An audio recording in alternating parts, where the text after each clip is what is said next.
I'm done with you. If I'm dead to you, you're dead to me too. A fading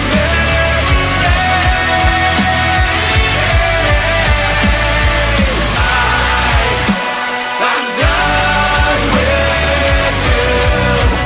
If I'm dead to you, you're dead to me too. A fading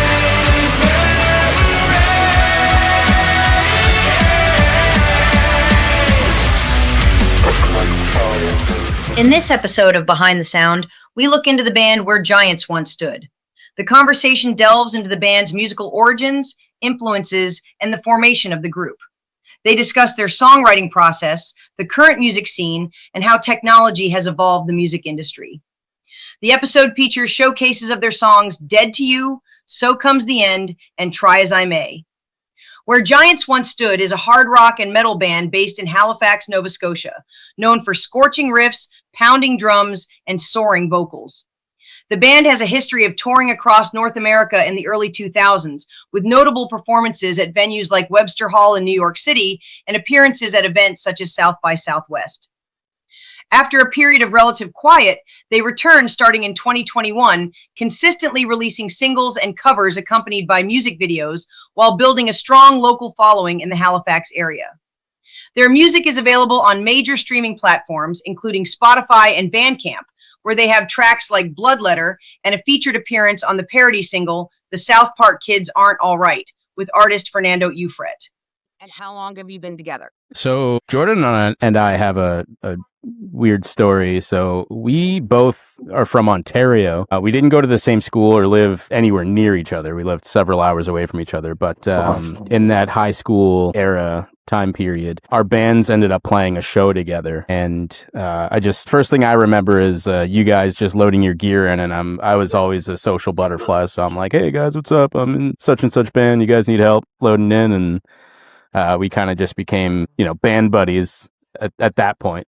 And a couple months later, we play another gig together. And he's like, I remember you. I'm like, yeah, what's going on, man? And we just kind of kept in touch on socials. Like Facebook came out around that time. Fast forward years later, like 10, 12 years later or something like that. Yeah, I live in Nova Scotia at the time. We moved out here. It was like 8 years ago. And he was considering moving out here, and he messaged me. He's like, hey, remember me? I'm looking to move out here. Is it feasible? I'm like, yeah, dude, come on. I'll show you around. And he came out here with some of his family, and I took him around downtown Halifax, and we got drunk and ate poutine together and saw a Kiss cover band, and it was a wrap from there. He bought a house and moved his family here. Your childhood favorite bands? Probably Avenged Sevenfold for me. I was 8 years old listening to, I wasn't really into rock when I was really young. I listened to everything. I mean, for me, childhood is Green Day off the top, for sure. That was what made me want to pick up guitar. And then from there, it went to basically it was like Green Day. And then my dad showed me Black Sabbath. And then I went basically straight to Ozzy and Metallica. And that was basically how I learned how to really play guitar. Stevie Ray Vaughan. And then just got heavier from there. Yeah, it was all about Nirvana for me when I was younger. Yeah. I was obsessed with Nirvana and Green Day, Offspring, stuff like that. And then it got really heavy really quickly for me. My dad actually got it for me, and I didn't actually like it very much. I was actually it kind of scared me. The opening track, Black Sabbath, right? It's got the bells and the rain, and I was 9 or something, and I was like, this is intense. But I also was I also kind of like it. It's scary, but it was more, I actually kind of circled back to Sabbath. It was I almost moved to Ozzy, and then that led to Metallica, and then I kind of went back to Sabbath.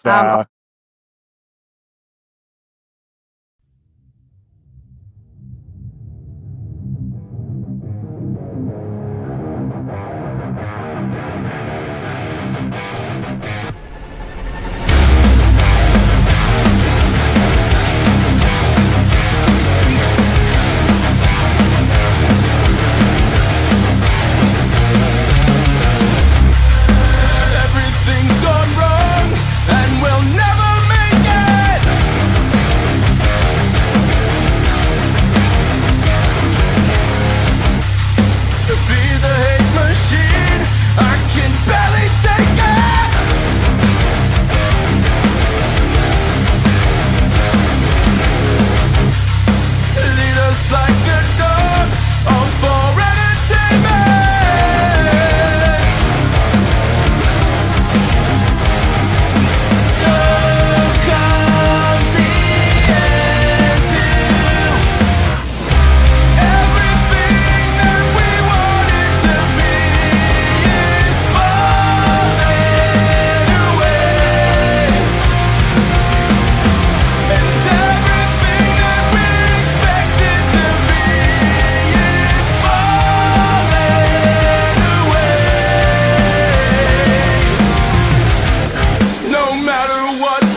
Everything that we wanted to be is falling away.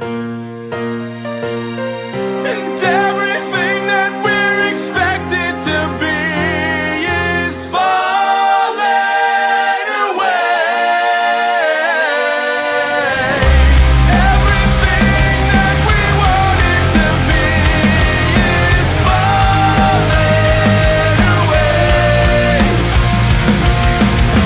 And everything that we're expected to be is falling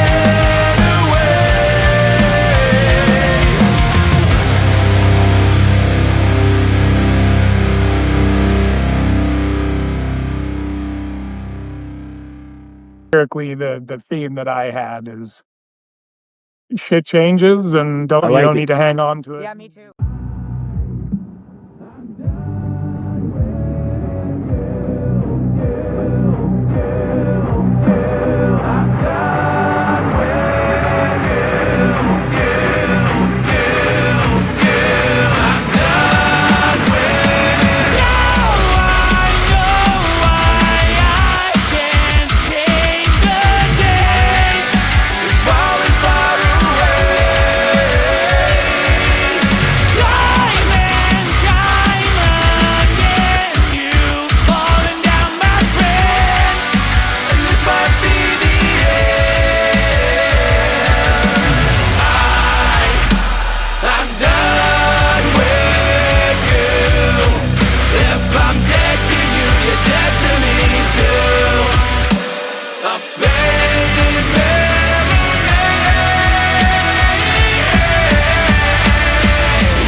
Get into the music scene, and how did you get into making music in general? I guess like at a high school, it must have been like grade 9 or 10. I joined my first band. I'd been playing guitar for a bit already.